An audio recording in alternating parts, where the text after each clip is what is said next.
भाई stranger things वाले अपना बजट बढ़ाते ही जा रहे हैं। मतलब ये सीजन तो उन्होंने सबसे बड़ा ही कर दिया, VFX वाइज, हॉरर वाइज या हर तरीके से देख लो।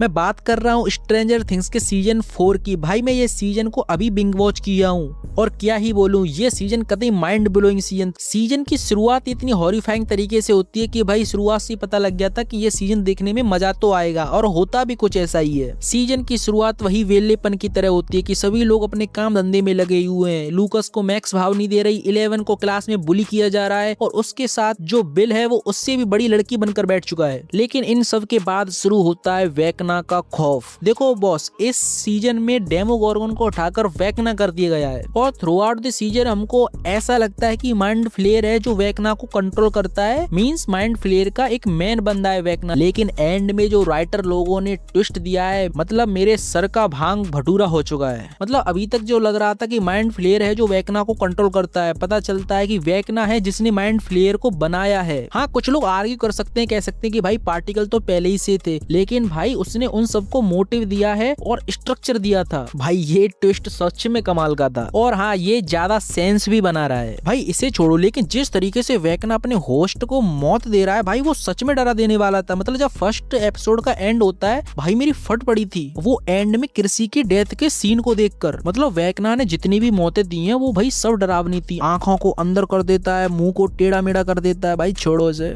और इस सीजन में भी एक नए कैरेक्टर को इंट्रोड्यूस किया गया है, एडी। कह सकते हो ये सीजन में वही काम करता है जो सीजन 3 में बिली ने किया था। मतलब बिली भी सीजन 3 के एंड में सेक्रीफाइस हो जाता है, सेम वैसे भी एडी इस सीजन के एंड में अपने आप को सेक्रीफाइस कर लेता है। और लास्ट में ये बंदा क्या गजब की परफॉर्मेंस देता है। वो गिटार वाला सीन तो माय फेवरेट है। बाकी जिम हॉपर की बात करें जो सीजन 3 में सबके लिए मर चुका था, वह जिंदा है। मुझे नहीं पता इसके पीछे क्या लॉजिक है। अरे लॉजिक ही नहीं भाई, वो जिंदा ही क्यों है? इससे बढ़िया उसको ये अपसाइड डाउन वर्ल्ड में फंसा हुआ दिखा देती, वो ज्यादा सेंस बनाता। भाई कितनी अच्छी एंडिंग मिली थी जिम हॉपर को सीजन 3 के एंड में। साला मैं रोया था उस एंडिंग में। मतलब प्रैंक ही कर दिया राइटर लोगों ने। और मजे की बात तो ये है कि बंदा इस सीजन में कुछ करता भी नहीं है। मतलब पूरे सीजन में वो बंदा सिर्फ एस्केप करने में लगा हुआ है रशियन जेल से। मुझे यहाँ समझ नहीं आया कि राइटर क्या करना चाहते थे। मुझे यहाँ जिम हॉपर का द्वारा से जिंदा दिखाना बिल्कुल फालतू लगा। बाकी आपका POV क्या है इस पर कमेंट में बता देना। देखो बॉस, इस सीजन में कई सवाल क्रिएट किए जाते हैं और एंड तक आते आते हर सवाल का सही तरीके से जवाब भी दे दिया जाता है। जैसे वेकना कौन था, उसकी बैक स्टोरी क्या है, वो अपसाइड डाउन वर्ल्ड में कैसे फंस गया था, अपसाइड वर्ल्ड का गेट सबसे पहले किसने खोला था, 11 को कैसे और क्यों बनाया था और किसने बनाया था, 11 की बैक स्टोरी क्या है। मतलब बहुत से ऐसे सवाल थे जो अभी तक क्लियर नहीं थे, वो सब इस सीजन में क्लियर कर दिए जाते हैं। और इसी के साथ हमको माइंड फ्लेयर AKA वेकना का मोटिव समझ आ जाता है। भाई वो पूरी दुनिया पर कब्जा करना चाहता है, मतलब होस्ट बनाना चाहता है पूरी दुनिया को। और उसके लिए वेकना को चाहिए 4 गेट जो 4 लोगों को मारकर बनेंगे, जिसमें लास्ट में वह मैक्स को मारकर गेट बना रहा था। और मैक्स एंड में मर भी जाती है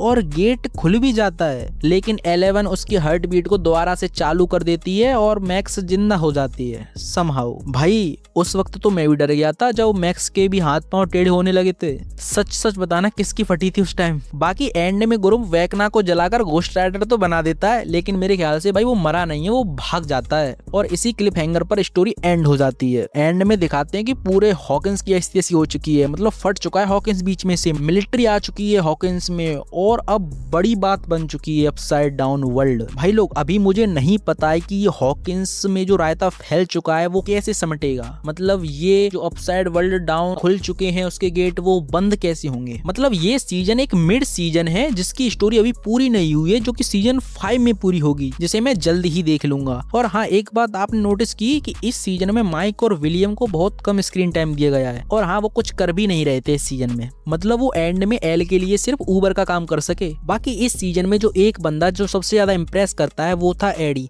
उसके लिए बुरा तो लगता है भाई, पूरा हॉकिंस उसको हेट करने में लगा हुआ है, लेकिन बेचारे बंदे ने तो कुछ किया भी नहीं था। और यही बात है जो डस्टिन और एडी के फादर के एंड में होने वाले एनकाउंटर को इमोशनल बना देती है। और इस सीजन का बजट भी बहुत ज्यादा था, वो देखने से ही पता लग रहा था। मतलब जो एल के पास्ट में यंग एल को दिखाया है तो खर्चा तो होता ही है। समराइज करूं तो ये वो सीजन है जो थोड़ा ग्रैंड लेवल पर है और इसमें कई सारे गूज़बम्प्स हैं और कई सारे ऐसे शॉट है जो बहुत अच्छे लगते हैं देखने में, जैसे ये वाला शॉट या फिर ये वाला। और भाई लोग इसका सीजन 5 भी मुझे देखना है, तो उसका तो मैं रिव्यू जरूर लेकर आऊंगा। तो जल्दी भाई इस चैनल को सब्सक्राइब कर लो। बाकी याद रखो, वी आर कॉन्वर।